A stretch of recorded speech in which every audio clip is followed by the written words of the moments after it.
Welcome to Silver Bar Stacker, folks. I hope everybody's doing well and is enjoying the start of their March. That's right, folks. It's the beginning of March, and it's been a while since we've uploaded kind of a full-length video going over some of the happenings, and that's because we've been busy here at SBS. We've been busy revamping the website. We've been busy accounting for all of the new and all of the old inventory. We've been busy getting ready for the end of the fiscal year. So I'm really happy to say that we're ready to kind of do a little bit of a soft launch on the new revamped website, and I hope you like some of the newer offerings and kind of the more streamlined approach that we have to the website. Now we're kind of trying to focus in on what it is that we like to specialize in, meaning what is the stuff that we like to stack. And you know, us at Silver Bar Stacker, inherently by the name, you know, we're not like Savage Stacker who's likes to keep a healthy balance. We're Silver Bar Stackers. So that's kind of what sets us apart, for better or for worse, from kind of some of our other stacking friends and brothers and sisters. But Silver Bar Stacker loves to go heavy on the silver, and that's just by personal choice, and that's a choice that kind of everybody makes for themselves. But we here at Silver Bar Stacker, our current, and let me be clear about that, the current strategy for us is let's go heavy on the silver, because we like where silver's at right now. Have liked where silver's been at for quite a while, and we kind of believe in the long-term trajectory of silver as well. And plus, it's some cool stuff, especially once you start getting into the more collectible and vintage stuff. And I wanted to talk a little bit about that as one of the points today, as like, well, what makes something vintage? Now, before I start forgetting what it was that I want to talk about, what's wrong with that topic first, and then we'll go into some of the other topics that I wanted to talk about. Now, Savage Stacker, I was just talking about him, for example. He loves collecting the vintage, right? And he likes to hold some of his vintage for the long term. Doesn't like to sell that because that's special to him. A lot of times, he personally has gotten that at pretty good prices, his vintage, right? He hasn't paid an arm and a leg, hasn't paid a premium to acquire it, and so now that he got it at a good premium, he wants to hold on to it. Whereas his generics, and just like anybody's generics, you don't feel as sentimentally attached to things like that. And so the generics, as you would call them in quotes, some people call Prospector rounds, which are Engelhardt Prospect Round Limited run rounds. People call those generics. But when we talk about generics, I'm talking about like generic rounds that you have no sentimental attachment to, and something that you're willing to get rid of in a crunch. And sometimes people like to stack nice amounts of generics, right? Because they use that as a safety net sometimes, or they use that as kind of their store value, where it keeps a nice stable store value. And then when you need to act and you need to reinvest that money, then you can just take that big chunk of generics, boom, unload it in one place, and boom, and move on with the next course of life, and you know, make that money work for you, make that value work for you. And so that's kind of the purpose of why, in my opinion at least, you kind of stack silver, stack gold in the first place. You want to store that value somewhere that's much more stable than you know, some sort of fiat currency that will eventually collapse, but you just don't know when. You're gonna get rugged, but you just don't know exactly when, because it could happen literally at any time, because it's such a long time for these paper currencies. Sometimes it takes a long time for them to fail. So sometimes you don't want to just be sitting there twiddling your thumb thinking, oh no, the world's going to end. Yeah, eventually it'll end, but in the meantime, just store your value somewhere else, you know, a bulk of it, and use that fiat currency for kind of your day-to-day, you know. So anyways, kind of went on a rant there, but we were talking there about like, well, what's vintage? And so I was seeing Daddy Silverbucks. He was talking about, well, technically it needs to be 40 years old for it to be vintage. And so he was using the year 1983 as like, if it's 1983 or earlier, then it's vintage, and if it's past 1983, then technically it's not vintage. I don't know about that, because Engelhardts are Engelhardts. They don't make them anymore. Everybody considers Engelhardts, and everybody even considers Johnson Matthey now vintage. So, in my opinion, vintage is subjective, I guess I would say, not based off of years, because Prospector rounds were minted till 87, technically 88, and I would say that any of the Prospector rounds are vintage. And I would also argue that anything that's based off of what Silverstruck has said, anything that's sunshine mining is vintage. Anything that's sunshine minting is modern. Technically still being made today. Some of their products might be discontinued, but sunshine minting is still around. Sunshine mining is vintage, and I've seen sunshine mining products dating into the 90s. So I would say that vintage is definitely newer than 40 years old, 30 years maybe, but I wouldn't put a year on it. I would say that like they're not making it anymore and it's more highly desirable and it's from kind of like a refiner that's not around anymore and they're not making stuff actively, that's kind of vintage, right? And at the very least, it's collectible. So I like to collect personally older stuff because that stuff is harder to find and it has a little bit more history behind it. And I just like the old raggedy stuff. So there's a big fan of Savage Stacker on one of his subscribers, Raven Ivy, and I think Raven Ivy might be a subscriber of SBS, I'm not sure, but anyways, I know kind of what she's into. She's more into like the raggedy, like old beat up stuff, like just nasty, been around the block type of pieces, and I also kind of like those as well. Like I just like a little bit more rough kind of stuff, you know what I'm saying? Like, oh yeah, this thing is kind of cool. I'm not the type of person who kind of gets behind the idea of like, oh, government minted bullion is more secure because it's backed by the government, but why would you care about that? Don't you care about the silver value in there more than the amount that it's backed by the government? Do you trust the government in any amount? So the amount that you trust the government is the amount that you should care how much your government minted bullion is backed by. For example, a Chinese Panda. Does the fact that the Chinese, whatever the heck they use, paper currency, they use that money that they print over there, that you have no control over their paper money. Do you care that? Are you ever going to go to China and be like, hey, give me that 10 whatever the fuck that is? No, you're not going to do that. I wouldn't do that for sure. So why would you care about that? I would care about this because it's like, oh yeah, it's limited mintage in the capsule, it's in the original mint seal. That's kind of cool. Sweet. It's from the 90s. In fact, it is from 1990. That's pretty cool. Yeah, I'll pay a little bit of premium because of that, but I'm not going to pay a premium because it's backed by 10 whatevers. You know what I'm saying? F those whatevers. Oh, Canada. I do like this. Royal Canadian Mint. Pretty cool. I like getting some cool stuff from time to time. Let's see. Nice case. 2014 $15 fine silver coin. It's an actual coin. It's a $15 coin. $15 Canadian.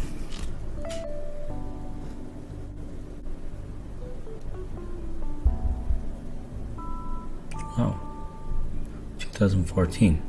So here's something I've discovered. I would say that anything from 2015 and earlier tends to carry a slight premium.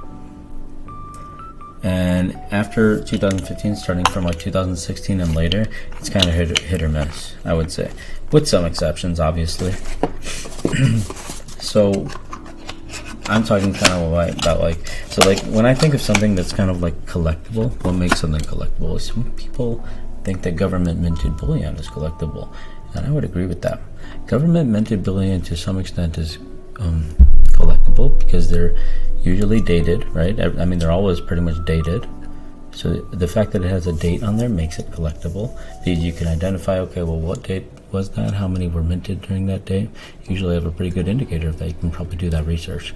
And so inherently, any government minted bullion, even the junk silver and stuff like that, is actually inherently collectible, and also I would say inherently vintage, because you can't make it anymore. They don't make it anymore, right? But you've seen kind of even the premiums on like Eagles and stuff come down. All government minted bullion, I think, maybe with the exception of like Libertads or something like that. But for the most part, all government minted bullion premiums, I think, have kind of come down a little bit. And some of them, like the Philharmonics and stuff like that, like these Philharmonics, for example, are kind of like 2008 Philharmonics. So these are a little bit older and more raggedy. So because they're a little bit more old and raggedy, they'll come at a little bit, couple dollar more premium probably if you tried to find these on the open market. I'm just guessing, compared to like something that would be like a more modern Philharmonic. Like I bet you like a 2016 and newer Philharmonic would likely cost you less than a 2015 and older Philharmonic or any like Panda or Krugerrand, like with some exceptions, Libertads. The vintages have kind of gone down as they've gotten more modern, so it's almost like they've gotten more collectible as time has gone on. But for all the other stuff, it's kind of like the older kind of that it is. It carries a couple $1 more premium because they become like a little bit more collectible. It's people are trying to make their sets, and so those ones are harder to come by because they don't make, they were made a longer time ago and they've already been collected up by certain collectors who have already been trying to make their sets, right? So that's kind of what I've noticed, is that 2015 and older tend to get a slight bit of a premium. I can't find a lot of I can't easily find, when you factor in shipping and all that stuff, I can't generally find easily. I don't have like a big choice if I'm only trying to pay like $30 and I'm trying to find something 2015 and older. But if I'm trying to find, if I don't care about it, then I can easily find something for under $30. I would have a lot of choice if I didn't really care. If it was just any generic rounds and I didn't really care about if it was government minted bullion or anything, I'd have a lot of choice in design for under $30 in the current market, is what I would say. So that's kind of what I would say, is that like even if I'm trying to get like some government minted bullion, I could get that for under $30 if I wasn't fussed about how old it was. If it was, because you can get some of the more modern Philharmonics and stuff for $26-27, of course, with shipping and tax and stuff like that, if that applies. But anyways, $30 I would say is the current floor, and that's what the spot price of whatever it is, like 21 I think is what I kind of saw it edging at. So when it's $21 to get some nice decent silver, it's going to cost you like a $9 premium. Maybe maybe you can shave a little off if you're not so picky about the collectability nature of it. But I like stuff.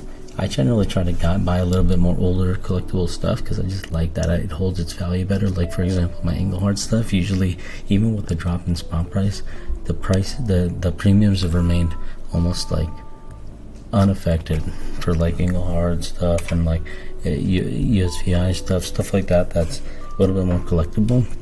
It holds its value a little bit better, at least it has since I've been collecting. So here I picked up a huge stash of government minted bullion, some collectible stuff. As you can see, I got some of these pandas. The cool thing is that these are in the original mint seal, which is kind of awesome, and it's from 1990.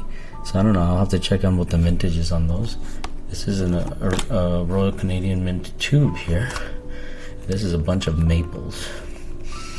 So I got a bunch of maples in there. I got some silver eagles.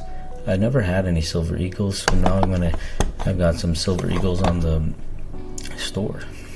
You can just grab some of those probably at a pretty good price. I'm assuming they're up there for a pretty competitive price. Philharmonics I've gotten here. So I've got a lot of government minted bullion. I've even got some cool little one-off commemorative pieces. These are like some commemorative Krugerrands, but they're fractionals. Fractionals of all sizes on these Krugerrands. These are really cool. I've even got some like gold plated Krugerrands as well. It's gold plated. Got a couple of those, so that's pretty cool. And I got tons of these little commemorative Krugerrands. So a lot of nice 1 ounce pieces. Wow, that's some original mint seal RCM, Royal Canadian Mint, Canadian Maple, and the original mint seals. That's pretty cool. This I showed you already. That was kind of neat. It's got a little prospector there on the front. Got some nice one-offs. I think these are also some government minted bullion, but more collectible, like this little koala bear. That's pretty cool. These are some like little 1981 vintage like peace dollar kind of knockoff type things. American Eagle. Oh, it's pretty neat. They're both half an ounce, I guess. That's nice. Little kookaburra.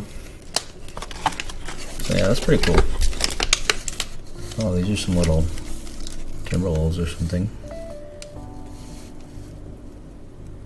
That's pretty cool. So anyways, we'll figure out how to get these all on the website.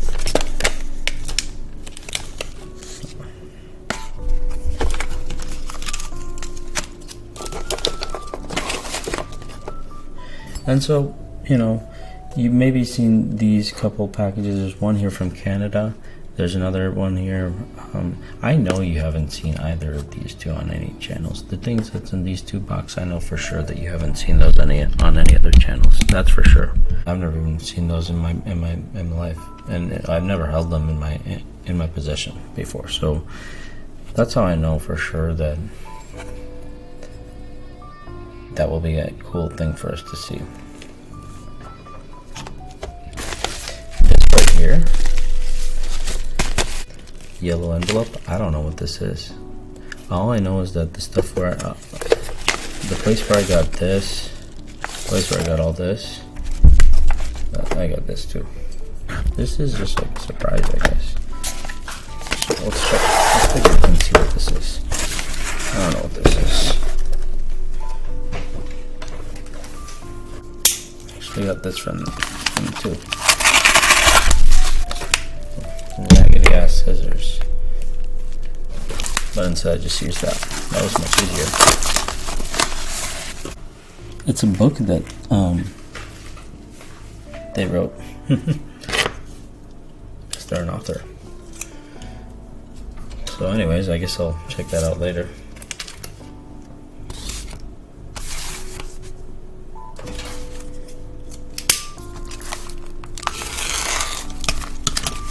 So this one is from Canada.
Do you see that?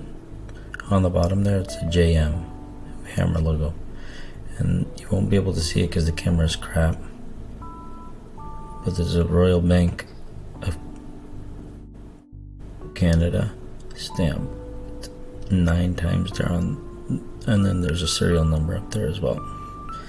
So this is a 1 gram gold Royal Bank of Canada bar, and on the front it will be the same sort of front that you'll see on all the Royal Bank of Canada JM bars. 6 upside down. Let's put it this way.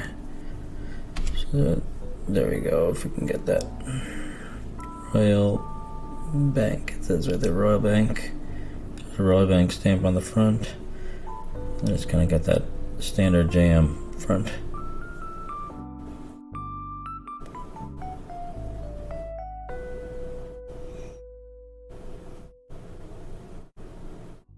Pretty cool, anyways.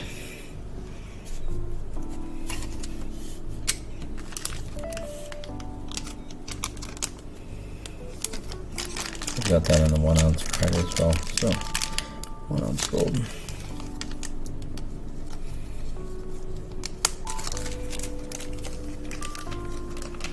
I like the Royal Bank stuff. I really like their 10 ounce bars. Those are very low mintage silver bar.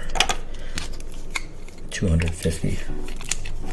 I like all the Canadian bank bars that are vintage that they don't make anymore. I like the ones that they don't make anymore, like Scotiabank. I like those too. TD Bank, Scotiabank. So let's take a look and see what we got here. I've never seen this one either. So let's take a look at this.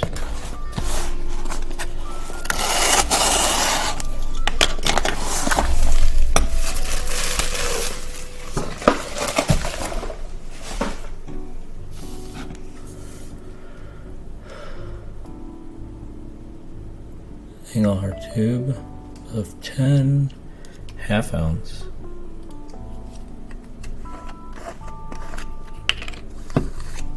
Silver Prospectors. This is my favorite round. You cannot beat the Prospector round, and I've never seen an original tube. This is like a tube of 10. A tube of 10 half ounce Engelhard Prospectors.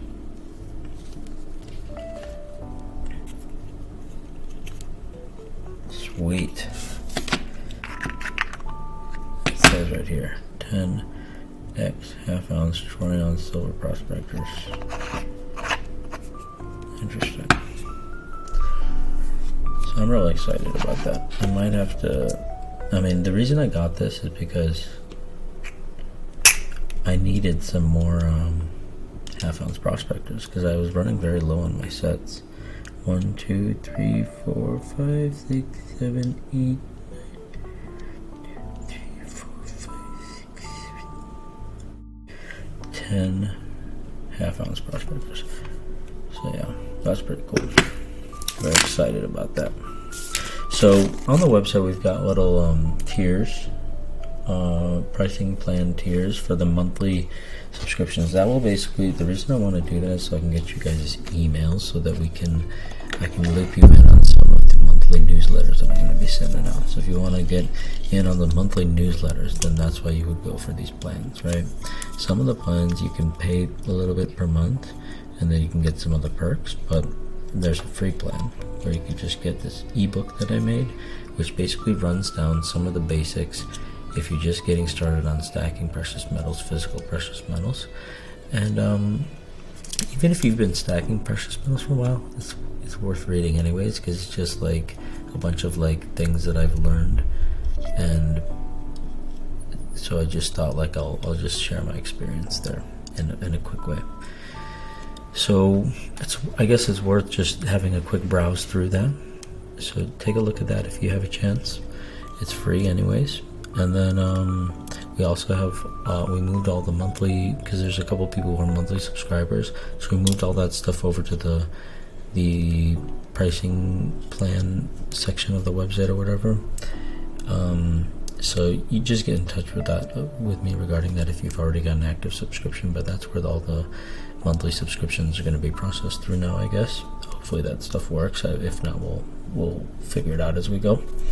And then that kind of gives you a breakdown of kind of the different stacking strategies and some of the ways that you can secure your stack and kind of the benefits of storing your physical precious metals in one way versus another way, and how it can be beneficial for you and your family versus how it can be detrimental if you stack the wrong way. Have a quick read on that, because it may answer some questions that you may not have thought about, right?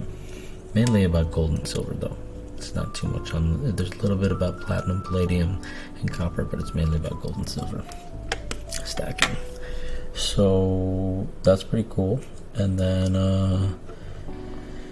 what else, guys and gals? I'm gonna do some SPS drops, obviously. We're gonna still do the 2 drops every week, Fraction Friday and then Stack Back Sunday. So expect the two drops per week still. So that's kind of why you might want to be a subscriber, because you get some killer benefits when it comes to those drops and just with your purchases as a whole. So have a look at those subscriptions if you're interested. And then what else? I've got a lot of new products up. All that stuff that you saw in that box, I'm going to try to have that stuff up if it's not already up. And we've got some other cool stuff too. There's a lot of stuff that's not on the website. So if you're a gold tier subscriber, I'm going to be sending out every month, at least I'm going to be sending one list of stuff that's not on the website that we've got very few pieces of. So if you're a gold tier subscriber, you'll be able to get access to that list. So that's another cool thing. Alright guys, have a good one.